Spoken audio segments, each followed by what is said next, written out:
everyone.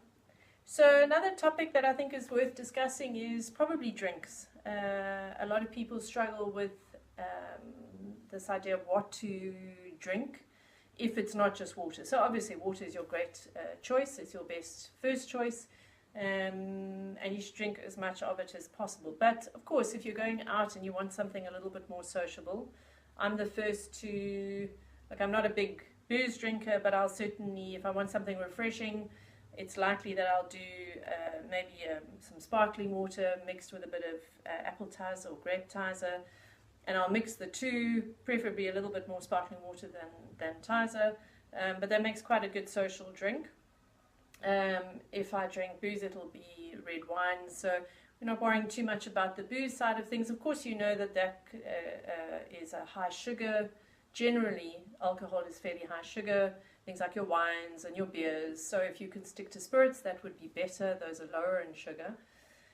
And then things like through your day, teas and coffees are not unhealthy drinks, assuming that you are going to drink something that is organic, because of course your teas and coffees, I think, are quite vulnerable crops. So they're fairly heavily sprayed with pesticides and fungicides and things like that. And then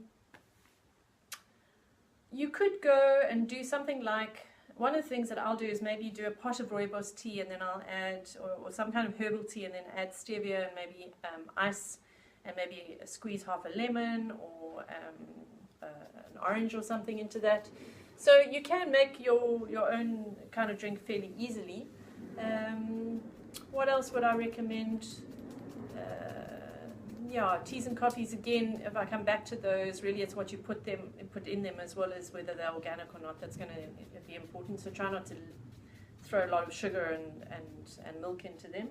Perhaps just stevia or xylitol or something like that. So really it's teas and coffees in moderation. It's maybe sparkling water with some kind of fresh juice added to it. Or otherwise something like a tizer or something that'll go well with sparkling water. It's otherwise just water. It's maybe making yourself some iced tea. And then one of the things I've got a bush outside. It's a granadilla bush. Well, it's a vine actually, and I make homemade granadilla juice from that. So I just blend that with. I use xylitol. I don't like the taste of stevia. And I use a ton of water, and that actually makes quite a nice drink. So if you've got your own fresh fruit at home, you could do something like that as well. But in general, drinks are concentrated sugars. Concentrated sugars are problematic because they raise blood sugar, and also, unfortunately, the higher your diet is in carbs, the more likely you are to store excess body fat. But if you're an active person and you don't do it every day, you really will be fine. So just choose something that you like. And you know what? If it's one of those days where you're letting your hair down, don't stress about it.